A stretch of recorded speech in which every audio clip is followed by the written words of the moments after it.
নমস্কার বন্ধুরা সকলকে।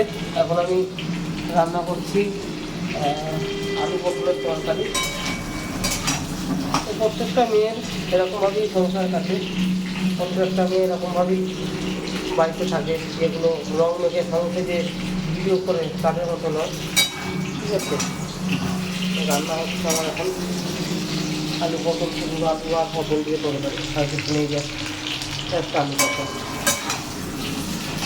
আর আমার মশলা কোটার জায়গাটা আমি দেখাচ্ছি কিছু। আমি মশলা কুটি, আমার মশলা পেশার জায়গা হচ্ছে গ্লাসের মধ্যে এই দেবো আদা রসুন আর এই লঙ্কা, সবকটা ধুয়ে সবকটা ধোয়াচ্ছি জায়গা থেকে গ্লাসের মধ্যে রাখলাম। গ্লাসের মধ্যে রেখে এইবার আমি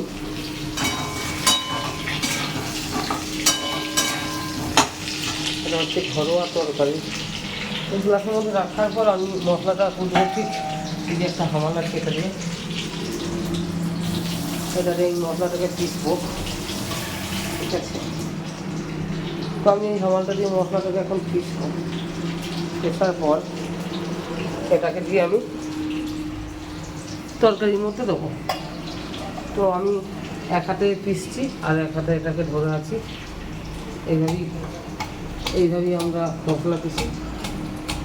ঠিক আছে, আসলে সাধারণ মানুষের জীবন অনেক কষ্ট করে চলতে হয়। মানুষ অনেক হয়তো এই ভিডিওটা দেখবে, অনেক কিছু বলবে, সে যে যাই বলুক আমার কিছু চাই আসে না।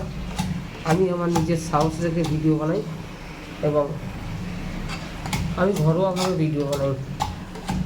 আমি যেরকম ঘরে থাকি সেরকমই ঘুরতে স্বাচ্ছন্দ্য বোধ করি।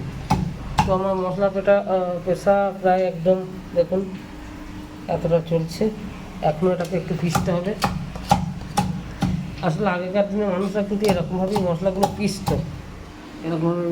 পিসতো, মশলা পেশা হয়ে গেলে তারপর একটা আমি সবজি মনে দেবো, একদম ঘরোয়া নর্মাল তরকারি। এগুলো মানুষে খেতে চায় না, কিন্তু এই তরকারিগুলো খেলে মানুষ খুব সুস্থ থাকে। ঠিক আছে, মানুষ সুস্থ থাকে এবং একদম নির্ভেজাল একটা খাবার খেতে পায়। ঠিক আছে, আমি আগে মোটামুটি তেল মশলা খাওয়া হতো, কিন্তু এখন সংসারের চাপে আর পয়সা করি না থাকার কারণে এখন একটু খুব দুর্বলভাবে চলছি। আমরা খুবই দুর্বলভাবে চলতে হয় এখন আমাদেরকে। সংসারটা মোটামুটি একটা রকম চলে। আমি এখন দেখুন এর মধ্যে ঢেলে দিলাম, ওটার মধ্যে ঢেলে দিলাম। এই যে গোটা মশলাটার তরকারি একটা স্বাদ হয় না, এই স্বাদটা একটা আলাদা, এই স্বাদটা একদম আলাদা। এর মধ্যে কিন্তু পেঁয়াজ দিইনি, আমি একটু দিয়েছি কি আপনার আদা, লঙ্কা একটু রসুন। পেঁয়াজ দিলে তরকারিটা একটু আলাদা টেস্ট হয়ে যাবে। এবার দেবো আমি একটু হলুদ। আমি এই জন্যই এরকমভাবে দিচ্ছি যাতে আপনাদের বুঝতে সুবিধা হয় নিরামিষ তরকারিটা কী দিয়ে করছি। ঠিক আছে, আমি এক হাতে ফোনটা ধরে আছি আর এক হাতে করছি। আমার এটা হচ্ছে ছোট্ট স্টুডিও, আমার এটা হচ্ছে কিচেনের ছোট্ট স্টুডিও একটা।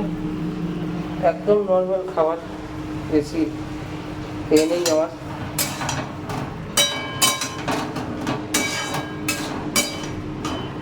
একদম নর্মাল খাবার হচ্ছে। এবার দেবো আমি একটু লঙ্কা গুঁড়ো, এরকম লঙ্কা প্যাকেট লঙ্কা গুঁড়ো দেবো। এবার একটু লঙ্কা গুঁড়ো দিয়ে দিলাম। এবার একটু দিব জিরে গুঁড়ো দিলাম। এবারে দেবো একটু মিট মশলা। ঠিক আছে, এবার এসে মিট মশলা দিয়ে দিলাম। হয়ে গেল আমার। তো এরকম হালকা ফালকা কষা তরকারি হবে, ততক্ষণ কষা হালকা তরকারি হবে। তরকারিটা লাস্ট পর্যন্ত দেখলে বুঝতে পারবেন যে হ্যাঁ তরকারিটা কতটা সুস্বাদু একটা কালার আছে। এইবার আমি দেবো আমার একটা টমেটোটাকে আমি এরকমভাবে দিচ্ছি, দেখুন এরকমভাবে দিচ্ছি, হাতে করে টুকরো টুকরো করে, ঠিক আছে। শুধু আলু পটলের গায়ে গায়ে রসা, এর মধ্যে কোনো ভেজাল নেই। অতএব আর কেউ খাবে না, অনেকের ভিডিওটাই দিয়ে চলে যাবে, গরিব মানুষের ভিডিও। মেয়েরা এরকমভাবেই ঘরের মধ্যে থাকে, মেয়েদেরকে এরকমভাবেই থাকতে হয়। আর সব থেকে বড়ো কথা, মেয়েদেরকে সাহস দেখাতে হয়। সাহস না হলে জীবনে কিছু করা যায় না।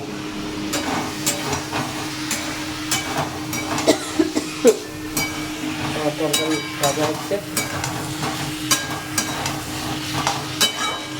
একদম গায়ে গায়ে মাখা মাখা তরকারি হয়ে যাবে আলু পটলের সাথে। আমি করবো আমার আটা মাখতে তৈরি করা আছে ওদিকে, আমার ওদিকে আটা মাখা আছে, আটা মেখে রেখে দিচ্ছি। দেখুন তরকারিটা হয়ে যাওয়া বসিয়ে দেবো, তরকারিটা হয়ে গেলে আমি আটাটা করবো, রুটিটা করবো।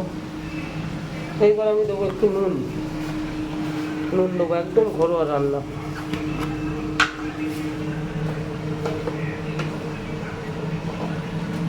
এখন ইউটিউবে মানুষ হাজার রকম আসছে, হাজার রকম দেখাচ্ছে।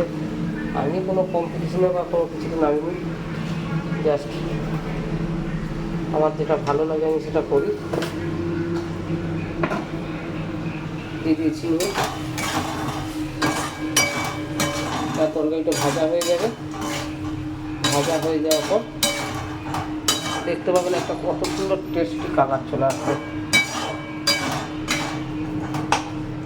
আসলে সত্যি কথা বলতে কী বলুন তো, আমরা খুব গরিব আর মধ্যবিত্ত মানুষ, তাই এত কিছু আমাদের কাছে খাওয়ার মতো পয়সা থাকে না গরিব মানুষদের কাছে।